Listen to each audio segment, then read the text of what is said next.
करवा चौथ व्रत कथा। एक साहूकार के 7 पुत्र और एक पुत्री थी।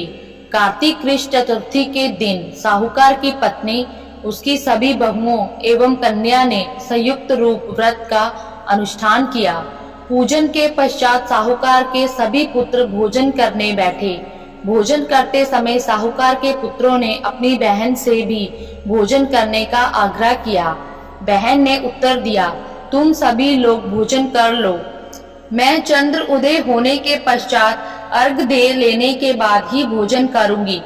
बहन की बात सुनकर भाइयों ने कुछ दूरी पर मैदान में अग्नि जला दी और उस अग्नि के प्रकाश को छलनी में से दिखाकर कहा, बहन देखो सामने चंद्रमा निकल आया है, अब तुम भी भोजन कर लो। भाई की बात सुनकर उस कन्या ने अपनी भाभियों से भी यही बात दोहराई। उसकी भाभियां इस कपटपूर्ण बात को जानती थी। उन्होंने उसे कहा, अभी चांद नहीं निकला है, तुम्हारे भाइयों ने अग्नि के प्रकाश द्वारा तुम्हें चंद्रमा के उदित होने का भास कराया है। परंतु अपनी भाभियों की बात पर उसने कोई ध्यान न देकर अर्घ दे डाला और उसके बाद भोजन भी कर लिया।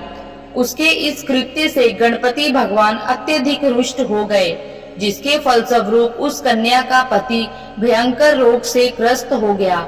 चिकित्सा आदि कराने से वंचित धन नष्ट हो गया और वह अत्यंत शोकाकुल होकर कष्ट भोगने लगी। कष्ट भोगने के बाद जब उसे अपनी भूल का ज्ञान हुआ तो वह बारंबार मन में पश्चाताप करने लगी। उसने अपनी भूल के लिए गणेश जी से क्षमा याचना की और व्रत को पुनः भक्ति पूर्वक पूरा किया। उसकी आराधना से गणेश जी प्रसन्न हो गए और सभी कष्टों का निवारण कर उसे धन्य धान्य से पूर्ण कर दिया। अतएव इस बात को जो प्राणी विधि पूर्वक संपन्न कर लेता है, उसकी सभी आशाएं पूरी हो जाती हैं। इस प्रकार कथा श्रवण करने के पश्चात चंद्र उदय हो जाने पर चंद्रदेव को अर्घ्य प्रदान करना चाहिए। अर्घ्य दान काल में ओम चंद्राय नमः इस मंत्र का उच्चारण भी करते रहना चाहिए। इसके बाद अनंतर 4 बार परिक्रमा कर चंद्रदेव को दंडवत करें। इतना कर लेने के पश्चात घर के वृद्ध जनों को भोजन कराकर स्वयं भोजन करें। इस प्रकार भक्ति भाव से जो लोग इस चतुर्थी व्रत को करते हैं, उनकी सभी मनोकामनाएं पूर्ण हो जाती हैं।